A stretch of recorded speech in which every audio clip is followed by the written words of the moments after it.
Emotions in diabetes पे बात हो रही थी। डायबिटीज़ कभी ख़त्म नहीं होती। मरीज़ के जिसको एक दफ़ा हो गई है उसको सारी उम्र रहनी है। फिर डायबिटीज़ एक बहुत डिमांडिंग जॉब है, एक बहुत मेहनत तलब काम है कि रोज़ शुगर भी दिन में 2-3 दफ़ा चेक करनी है, खाना खाने के वक्त कैलोरीज भी गिननी है कि 1500 या 1800 से ज़्यादा कैलोरीज ना खा लूँ, कार्बोहाइड्रेट्स बहुत ज़्यादा ना खा लूँ। हर खाना खाने से पहले शुगर चेक करनी है और इंसुलिन लगानी है और फिर जाके कहीं खाना मिलना है। तो ये एक फुल टाइम जॉब की तरह है। इसमें भी बहुत काम आपको करना पड़ता है, जिसकी वजह से कुछ इमोशनल फ्रस्ट्रेशन और स्ट्रेस बढ़ जाता है। अगर इसको हम एक काम, एक जॉब, एक ड्यूटी ना समझें और इसको एक नॉर्मल रूटीन का हिस्सा समझें, जिस तरह हम रोज़ सुबह उठ के दांत ब्रश करते हैं या कपड़े इस्त्री करते हैं और पहनते हैं, रोज़ के काम है जो हमें बोझ नहीं लगते। इसी तरह डायबिटीज़ के लिए जो हम काम करते हैं उनको भी इस तरह लिया जाए कि वो हमें बोझ ना लगे और उनको रूटीन का हिस्सा, एक खुश दिली से अपनी रूटीन को कबूल कर लें, ताकि वो एक टेंशन, डायबिटीज़ की अपनी टेंशन ना हो। फिर तीसरा जो इमोशनल मसला है डायबिटीज़ में, डायबिटीज़ से खौफ भी आता है। जब किसी को डायबिटीज़ डायग्नोज होती है तो सबसे पहले उसको खौफ, एक उसको खुद भी आता है और दूसरे मिलने जुलने वाले भी ये खौफ दिलाते हैं कि बड़ी ख़तरनाक बीमारी है, इससे तो गुर्दे भी फेल हो जाएंगे, हार्ट अटैक भी हो जाएगा, आंखें भी ख़राब हो जाएंगी, अंधापन हो जाता है, पाँव कट जाते हैं, लोगों की उंगलियां काटनी पड़ती हैं, पाँव काटने पड़ते हैं, बहुत ख़तरनाक बीमारी है। तो ये एक खौफ हर वक्त जहन में रहता है कि अगर शुगर कंट्रोल ना की, 10 साल बाद या 15 साल के बाद कोई ना कोई मसला पेश आ जाएगा ऐसा। और ये सब चीज़ें डरा देने वाली हैं, खौफ पैदा करने वाली हैं। तो ये भी एक इमोशनल सेटबैक हो जाता है डायबिटिक्स की ज़िंदगी में। उसको किस तरह, उसको भी यहाँ मिलजुल कर हम लोगों के साथ और आपस में डिस्कस करके आप किस तरह उससे निमट सकते हैं। कि एक चीज़ हम यहाँ पे बताते हैं कि अगर आपने HbA1c 5.5 रख लिया, यानी नॉर्मल लोगों की तरह रख लिया, तो फिर आपके किसी भी जिस्म के हिस्से पे कॉम्प्लिकेशन का ख़तरा उतना ही रह जाता है जितना एक नॉन डायबिटिक, एक ऐसे बंदे को होता है जिसको डायबिटीज़ नहीं है। तो वो ख़तरा तकरीबन ना होने के बराबर हो जाता है। आँखों के अंधेपन का या गुर्दों के फेल होने का या पाँव पर ज़ख़म की वजह से पाँव काटने का जो ख़तरा है वो कम हो जाता है अगर आप HbA1c को कंट्रोल में रखें, अपनी शुगर को कंट्रोल में रखें बहुत अच्छा। तो ये खौफ और ये ख़तरा आप इस तरह अपनी थोड़ी सी मेहनत से कम कर सकते हैं।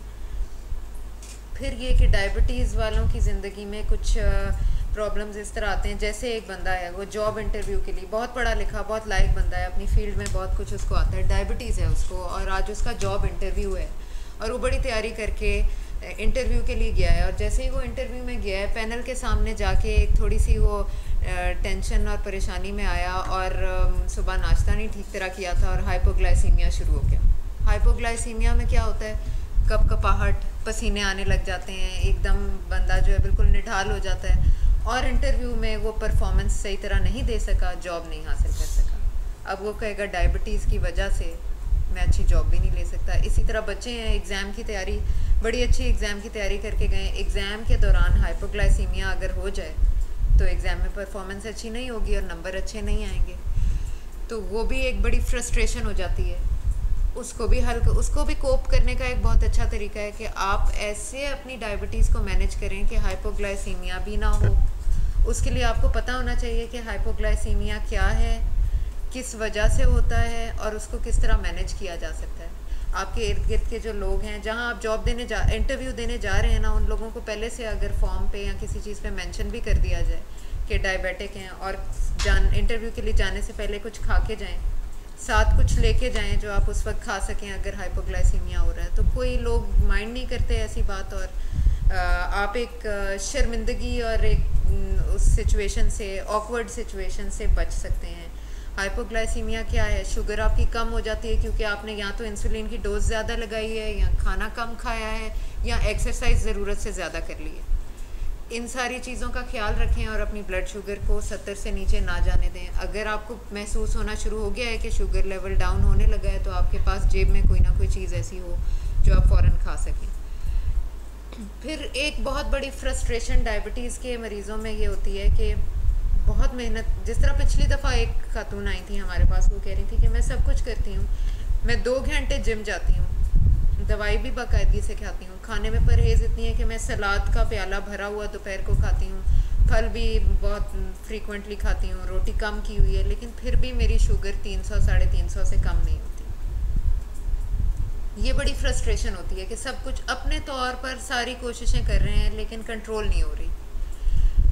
इस फ्रस्ट्रेशन को दूर करने के लिए भी ये जो डायबिटीज़ स्ट्रेस मैनेजमेंट या डायबिटीज़ सेल्फ हेल्प ग्रुप्स या इस तरह के सेशंस अगर अटेंड किए जाए ना, तो बजाय बेशक कि आप अपने ग़िज़ा की परहेज़, अपनी एक्सरसाइज और दवाई का बहुत ख्याल रख रहे हैं, लेकिन इस तरह के ग्रुप्स में और सेशंस में आके अपने मसाइल शेयर करने से बहुत फ़र्क पड़ जाता है।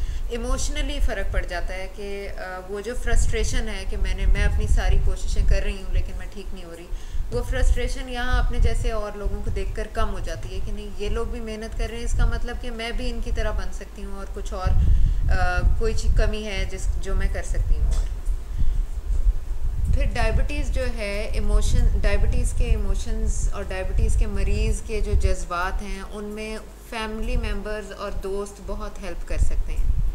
अभी मैंने तारीफ़ की थी इनकी बहुत ज़्यादा कि आपके हस्बैंड आपका बहुत ख्याल डायबिटीज़ की मैनेजमेंट में बहुत ख्याल रख रहे हैं।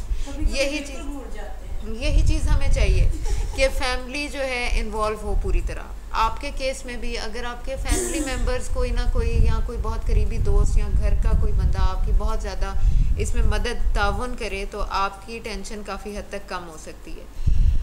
अब ज़ियाबीतस के मरीज़ को कभी कभी गुस्सा चढ़ जाता है बहुत ज़्यादा बगैर किसी वजह से, शुगर आउट ऑफ कंट्रोल है और गुस्सा भी बहुत ज़्यादा चढ़ रहा है। घर वालों को समझ आ रही है कि इसको गुस्सा चढ़ा हुआ है तो शुगर अप है या डाउन है, इसके बस में नहीं है, गुस्सा चढ़ा हुआ है। अब सब लोग उससे बचने के लिए कहीं छुप रहे हैं कि इसके गुस्से की ताफ में ना आ जाएं। उसको मदद भी करना चाहते हैं लेकिन उनको समझ नहीं आ रही कि मदद किस तरह करें। तो हम यहाँ पे फैमिली मेम्बर्स को भी सिखाते हैं कि आपने किस तरह डायबिटीज़ के मरीज़ों की मदद करनी है, किस किस्म की मदद वो चाहते हैं आपसे। ऐसे नहीं कि आप पुलिसमैन बन जाएं और डंडा लेके उनके पीछे फिरना शुरू हो जाएं कि प्लेट में ये क्या डाल लिया है, ये नहीं खाना, फ्रिज क्यों खोल लिया है, इस वक्त ये नहीं खाना, दवाई खाई है कि नहीं खाई।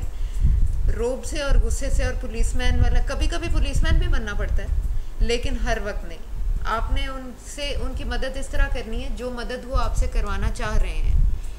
आप उनसे पूछ सकते हैं, फैमिली मेम्बर्स पूछ सकते हैं कि आपको किस चीज़ में मेरी मदद की ज़रूरत है। जैसे आपने इनको कहा है कि इंसुलिन का टीका ये लगाएंगे, ये एक बहुत बड़ी हेल्प है और ये आपकी ख्वाहिश पर ये मदद कर रहे हैं। अगर आप कहें कि नहीं जी टीका मैंने खुद ही लगाना है, तुम क्यों आके रोज़ सुइयाँ चुबाते हो, तो वो उनको नहीं करना चाहिए। फिर ऐसे जो मदद मरीज़ कबूल कर रहा है उतनी ही मदद वही मदद देनी चाहिए, उसी का फ़ायदा होता है। ऐसे किया जा मदद ये ऐसे दी जा सकती है कि डॉक्टर के साथ अपॉइंटमेंट ले ली जाए, टाइम ले लिया जाए कि आपको टाइम नहीं मिल रहा डॉक्टर के पास जाने का तो मैं आपके लिए टाइम ले लेता हूँ, मैं आपके साथ डॉक्टर के पास चला जाता हूँ। या आपके लिए दवाइयाँ ख़रीद के लानी है, ख़त्म हो गई हैं, ख़त्म होने से पहले मैं ख़रीद के ले आऊँ।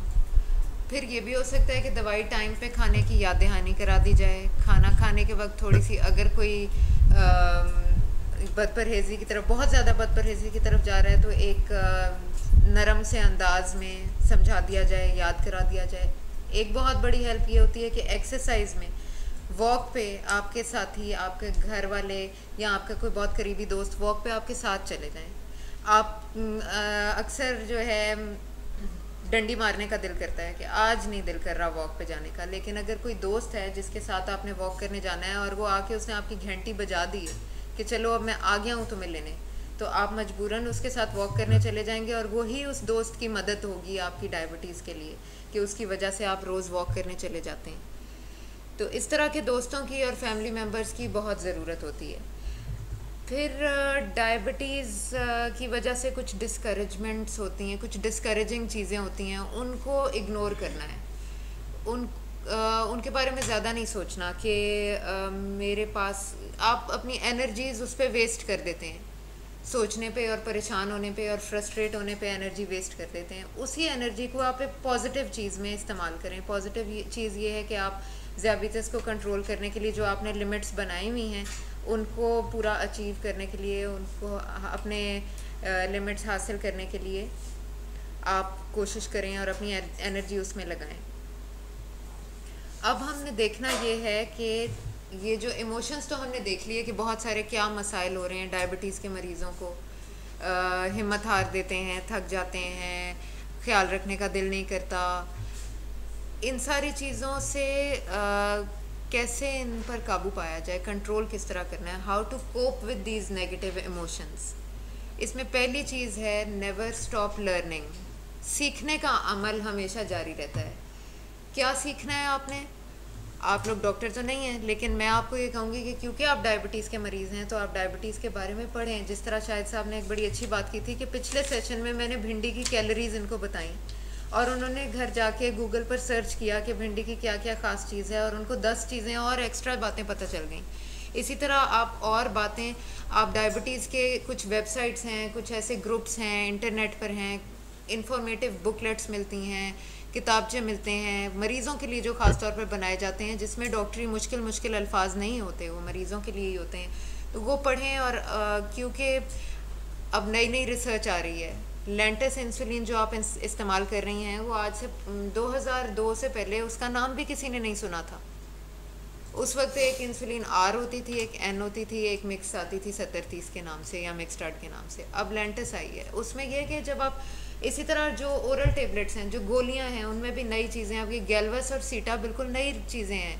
ये 10 साल पहले नहीं होती थी, इजाद भी नहीं हुई थी। तो जब आप पढ़ेंगे इन चीज़ों के बारे में, आप कहीं से कोई नई दवाई का नाम किसी से सुनते हैं, फिर आप उसके बारे में पढ़ते हैं, फिर आप वो लिख लेते हैं और जब नेक्स्ट टाइम अपने डॉक्टर के पास जाते हैं तो उससे पूछते हैं कि डॉक्टर साहब मैंने ये नई रिसर्च पढ़ी है, क्या ये दवाई मेरे लिए फ़ायदेमंद होगी? मेरी शुगर पहले कंट्रोल नहीं हो रही, तो अगर ये दवाई में अगर मैं ये नई इंसुलिन शुरू कर लूँ तो कोई फ़ायदा होगा?